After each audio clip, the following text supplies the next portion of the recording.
بیا هم ښه راغلاست. اختر مو ډېر ډېر مبارک شه قدرمنو لیدونکو. موږ هم کوښښ دا کوو چې د ښوونځي زده کوونکي هم له ځان سره ولرو، ښوونکي هم له ځان سره ولرو، تر څو خپرونه لا ښایسته ګلورینه شي. د اختر درېیمه ورځ ده او د نړۍ ټولو مسلمانانو ته د قربانۍ اختر مبارکي ویو. نن راسره په خپرونه کې د ښوونځي استاده خیري صاحب راسره په نننۍ خپرونه کې ده. دوی ته ښه راغلاست ویو. الله دې وکړي چې ښایسته او ګلورین سهار به پیل کړی وي. په لومړي قدم کې قدرمن استاد ته ښه راغلاست ویو او د اختر مبارکي ورته ویو. خوش آمدین، بخیر آمدین. خدا کنه که یک روزی خوب داشته باشید. سلام عرض ادب دارم خدمت شما مجری عزیز و تیم همکاران تکنیکتان و بینندگان نازنینتان که ما را از طریق صفحه تلویزیون تماشا میکنند. در قدم اول میخواهیم که عید قربان به تمام هموطنان عزیزم که در هر جایی که چی مسافرای عزیز ما هستند و در داخل افغانستان هستند برشان تبریک میگم و بالخصوص یک پیام خاص تبریکی شما را میخواهیم که با یک دو بیتی کوتاه برتان تبریکی بگویم. مهربانی. خوشا آنان که با حق آشنایند، مطیع محض فرمان خدایند، چو ابراهیم اسماعیل خود را فدای امر الله می نماید. بسیار تشکر. زنده باشین که آمدین به برنامه.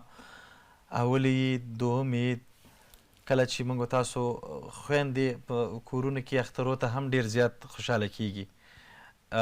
دا راته وایي چې لومړۍ ورځ دویمه ورځ مو څنګه تیره کړه؟ نن خو درېیمه ورځ. روز اولی دختر خانم‌ها معمولا در خانه مصروف است، مهمانا رفت آمد دارن و در قربانی کردنم را با فامیل بیشتر کمک دادم و دیگه ای که امروز که روز سوم از برنامه زیبای شما دعوت شدم و همچنان بعد از اینکه تمام میشه پس دوباره وظیفه رفتن شروع میشه.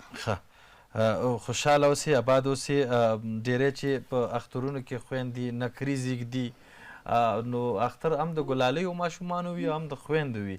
تل د دوی آباده او خوشحاله اوسئ په هر کور کې. عیدی گرفتین نگرفتین؟ تا فی الحال خود کسی برای میدی ندادن. از زمانی که یعنی من استاد شدم در مکتب تدریس میکنم مرا گفتن دیگه کلان شده. فی الحال آمدیم پیش شما که ایدی ما را از پیش شما بگیریم. زمونږ هم درته ډېرې هندوانې چا خبره د خپل وطن میوه ده و خپل وطن گل وطن په خدمت کې مو ده. الله هم خوشحال لره آباد اوسئ. خپرونه کې مو څه راته راوړي دي؟ ما به برنامه زیبایتان به بینندگان نازنین یک شعر زیبایی را در رابطه به عید قربان آماده کردم. 2 روز اول آمادگی گرفتم برش. میخواهیم که به شما و بینندگان نازنینتان دکلمش کنیم. دکلمه به واورو. موږ هم په خپرونه کې د دکلمې برخه هم لرو. لیدونکو لاړ به شو د قدرمن استاد نه به دکلمه واورو.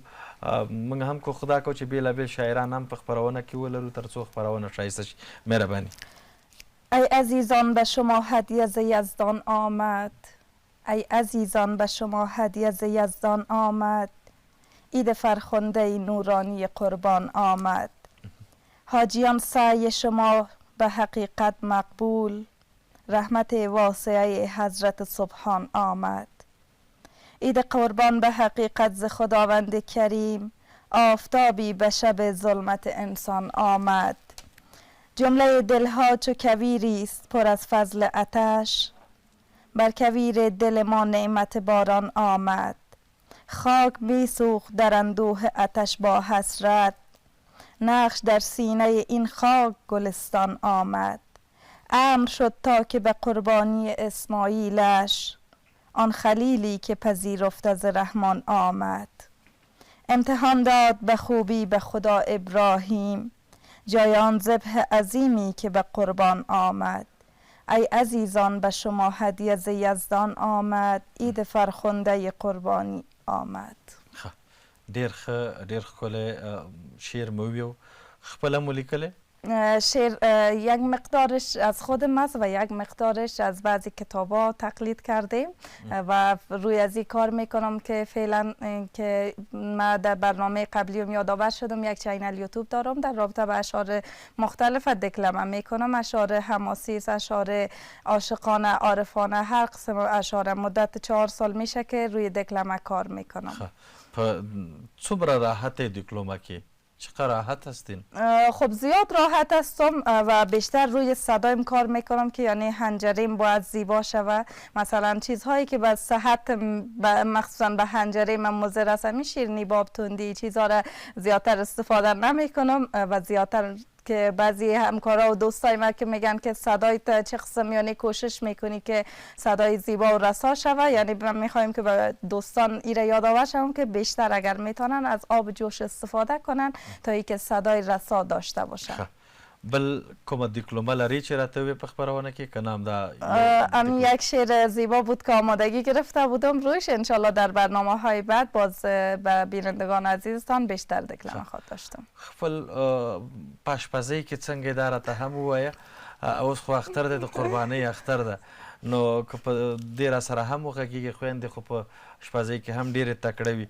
بیا هم کور دی، پلار، مور، ورور، تره چې راځي نو خامخا بیا وایي چې ولا نن به داسې یو خواړه وخورو چې هغه دودیز خواړه وي که نه. په کور کې به یو څوک وي چې یو نوم خویندې خامخا په یو څه کې تکړه وي، څوک په منتو پخولو کې، څوک په قابلي کې، څوک په پیرکي، بولاني، پردې کې په تکړه وي.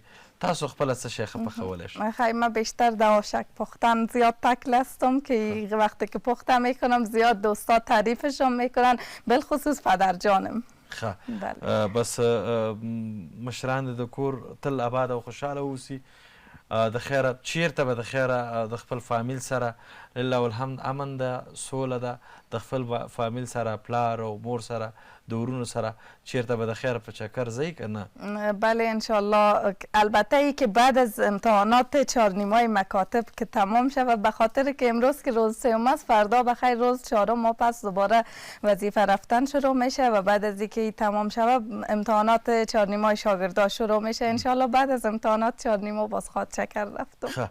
بس کور آباد خوشحال اوسئ چې راغلی خپرونې ته. په اخر کې څه پیغام لرئ؟ پیام خواستم تبریکی خاص ایده به تمام هموطنان عزیزم که در هر گوشه و کنار افغانستان هستن میخوایم که تبریک بگویم و یک پیام خاص به شاگردای مکتب دارم که همیشه خوب بگردن، خوب بپوشن و خوب بخورن و همیشه کوشش کنن که کمتر بخورن، مخصوصا در روزهای عید که به خاطر که بعد از عید برنامه امتحاناتشان شروع میشه و با مریضی دچار نشن. ډیره مننه. ځکه چې ډیرې لکه څنګه چې په کوچني اختر کې یا په لوی اختر کې د قربانۍ غوښې ډېرې وي چې هر کور ته سړی لاړ شي خامخا که قرباني کړې وي که نه وي کړې بیا هم لږ به ورته چا راوړي همسایهګانو، نو یو څه یي. نو ښه خبره دا ده چې احتیاط وکړو چې دغه اختر را باندې په غم تیر نشي که نه، یا ناروغه نشو. الله د ټولو ته صحت ورکړي. څوک چې په کورونو کې دي که په شفخانو کې دي، الله د ټولو ته صحت ورکړي.